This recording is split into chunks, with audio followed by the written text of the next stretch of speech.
Good morning, folks, and thanks for attending this news conference. The reason I'm here today is to talk to you about three specific home invasions that give the Toronto Police concern. These three specific home invasions occurred within the last week, the first one commencing last Friday on the 10th of August. My purpose is, number one, for public awareness and public safety. I want to ensure the public is aware of what is happening with these home invasions and how to become vigilant and to protect themselves and make good decisions. Number two, I'm hoping that with the media's assistance that we may reach out to some individuals that may have information on who caused these home invasions and who's responsible for them, so we can follow up on leads, hopefully through media coverage, Crime Stoppers, or from the public. I'll go over the home invasions briefly. On Friday the 10th of August, the first home invasion occurred in 32 Division in the area of Yonge and Shepherd.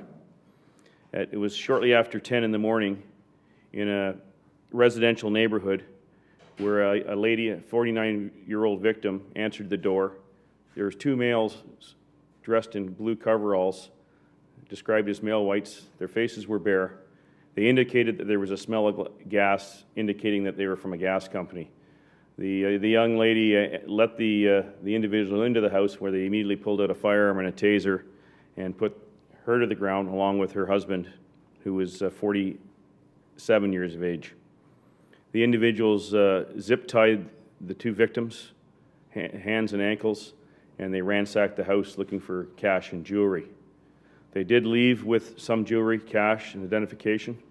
They also left with a 2010 gray BMW X3, similar to the one that's posted on the photo here. That vehicle is still outstanding. It has a license plate of AJJJ624. The victims in this home invasion were not injured, but they were left tied up for a significant amount of time before the police arrived. Again, we're looking for any assistance we can to locate the individuals responsible for this. We also want to ensure that the public's aware that they should be checking for identification and ensuring who they're opening the door to before they allow strangers in. On Sunday, the second home invasion, on Sunday the 12th of August, approximately 3 p.m.,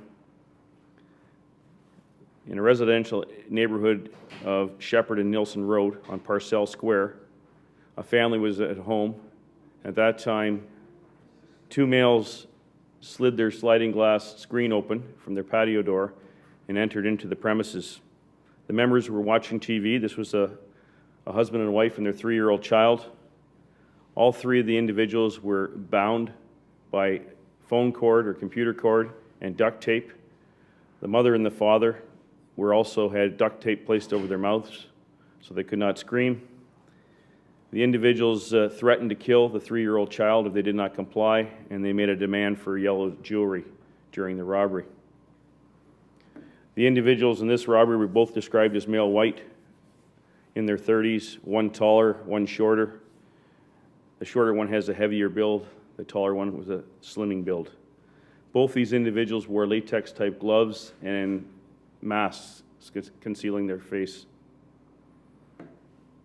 The third robbery occurred on Tuesday, the 14th of August at 1:30 p.m. in the afternoon at 25 Cougar Court, which is the Markham and Eglinton area. It's a high-rise building. The individuals were at home at this time. It was a grandmother and her son. The individuals, we believe, had a key or a bump key for the premises, which is common for some of the previous break-and-enter occurrences that we've investigated in the past over the years. These individuals went into the premises. There was no weapons seen. The individuals, again, tied up the male and female victim. They assaulted them with their fists. They covered their faces. They believe that the bandits, the three of them, individuals, were in the premises for approximately an hour, ransacking the premises looking for jewelry and money. They made demands of that. Our investigation has identified this individual on the screen from an elevator shot and a building shot as one of the people that is responsible for this home invasion. We believe that the individuals that committed this crime were aware of the cameras in the building. The individuals tried to conceal themselves throughout the building where there's video cameras, and also tried to avoid the video cameras. This individual was caught on camera. We're looking for the public's assistance in trying to identify who he is so we can apprehend him. The individuals were described as all male black young individuals. This individual is wearing dark clothing. One of the individuals was wearing a white kurta over top of some dark clothing, but their faces were not recognizable during the home invasion because they were wearing disguises. The Toronto Police concern is all three of these home invasions occurred within the last week, all in the middle of the day, all while people are at home. So we want to make sure the public that reside in the area of these home invasions are aware of what's taking place. I want the public to understand that they should be vigilant if you see strangers in neighbors' backyards to contact the police, strangers with faces disguised in hallways to contact the police. And if there's anybody out in the public that has any information on any of these three home invasions, to please contact Crime Stoppers of the Toronto Police. Questions? Do you think that any of them are connected? There is so many dissimilarities between these home invasions that at this point in time, they do not seem to be connected whatsoever, and there doesn't seem to be any reason to be targeting these individuals. They're not what we believe to be victims of circumstances. They don't seem to be people that are involved in criminal activity. They seem to be, for all intents and purposes, just normal individuals that go about their business and were targeted by these bandits. Is this like a spike in the amount of home invasions where we've seen brutal assaults and, from year to date, last year, this year, or is this kind of on par with what we would expect? Our home invasions compared, the hold-up squad investigates all home invasions with weapons, and right now we are at the same number of home invasions this year as we were last year, and that's approximately 53. You don't think, because there's so many dissimilarities, you don't think that they're connected as in the same people behind them, but is it possible they're all working for the same group or gang?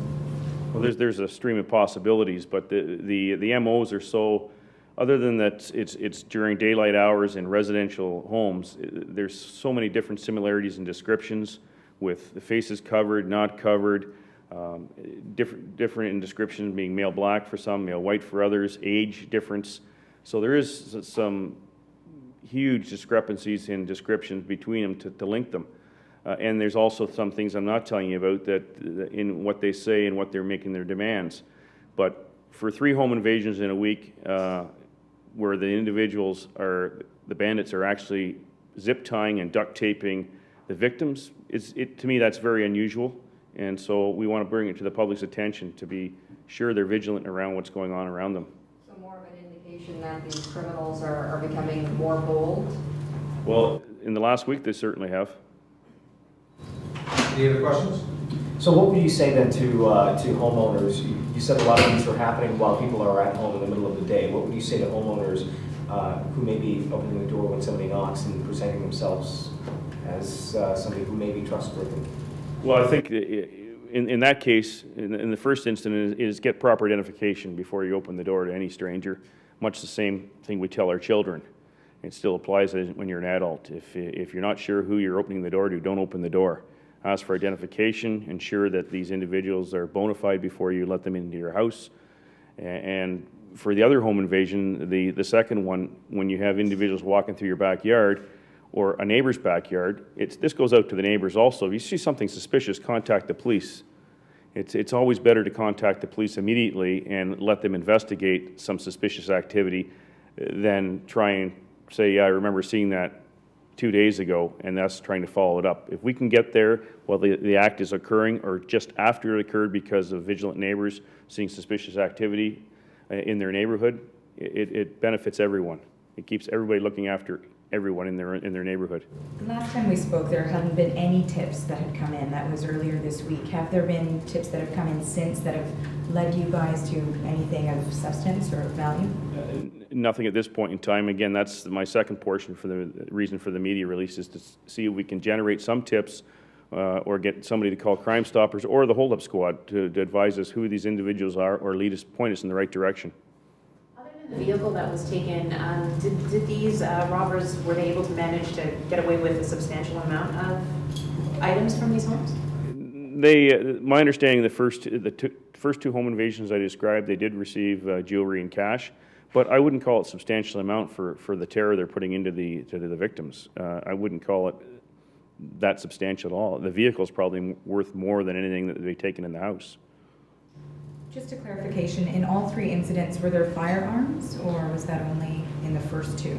First two. The first one had a firearm and a taser, and the second one had a firearm, and the third one had no weapons whatsoever, which, in my investigative hunch, believes that these guys may be committing break-and-enters in the neighborhood just because of the way they entered the premises. We've had rashes over the years, up and down, where individuals manage to either steal keys or get bump keys and try and break into places, and maybe they didn't realize that the victims were home at the time. That could be and it just turned into a home invasion from a break-and-enter. Does it look like you said maybe they don't realize they're home in time, but they come with something to tie people up with? Do they come with the duct tape? Are they prepared that way? Yes, and somewhat they are prepared that way, but again, they may very well be prepared for the unexpected. In the Cougar Court incident, you said it was a grandmother and son? Grandson. A grandmother and grandson. Yes. Any ages that you can give us there? 64-year-old grandmother and a 23-year-old grandson. Any other questions? And again, in that last one, were they tied up? Yes. They were, with duct tape? Yes. You typically see a spike this time of year? No, I don't think actually. Historically, in the last several years, the robberies have gone down in July and August a little bit. So. So really, these are random home invasions that look like the suspects were targeting specifically these homes, or just happen to be that's the one that got the doors open? We have no reason to believe that they were targeted for any other purpose than the actual robbery itself.